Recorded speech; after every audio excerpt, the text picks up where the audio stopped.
This piece is dedicated to everyone who has ever fought a silent battle. Depression can reach anyone and everyone. You are not alone, and we're grateful that you are here with us today.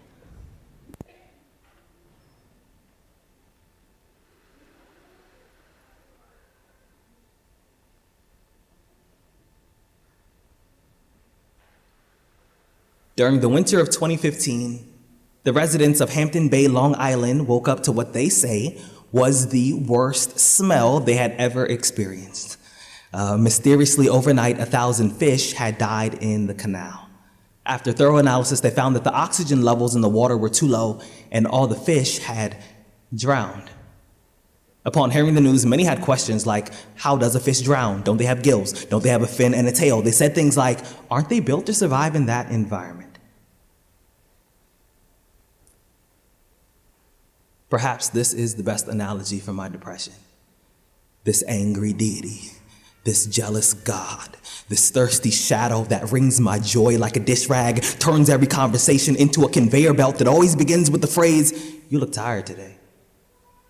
To be honest, getting out of bed has become a magic trick, and I'm probably the worst magician I know. This sadness is the only clean shirt I have left, and my washing machine has been broken for months. When people ask me how I'm doing, I want to say my daughter's 4 years old and I'm still not sure if I'm a good father. I want to say that my dad is being diagnosed with dementia. There might be a day when I walk in the room and he doesn't recognize me, and I've always wanted us to start all over, but I guess you got to be careful about what you ask for. I guess when you pray for something, you have to be a little more specific. I want to say crickets have been known to eat their own wings, and I too have a tendency to destroy what helps me get off the ground. I really want to say that I'm not in a good place right now, but that's not a polite answer. So instead I pretend it's Halloween, I jack-o'-lantern my face into something acceptable, and I tell others I'm fine until it sounds like the truth. But sometimes there's a help me chained to the ankle of an I'm doing okay. Sometimes I'm fine is the quickest way to say I don't want to talk about it. Sometimes all the oxygen in the room becomes water. I feel like I'm sinking to the bottom, like I'm running out of air, but I made a promise to myself that I won't be another drowning fish, that I will not die in this canal. I heard that if you just take a deep breath and relax, the human body will naturally float on top of the water. So I breathe and I tell myself that it's gonna be okay. I cry, but I tell myself that it's gonna be okay. It's gonna be okay. It's gonna be okay, because I know there is a better version of me somewhere in the future. He is staring at this moment right here, and he is saying, Rudy, thank you for not giving up on us.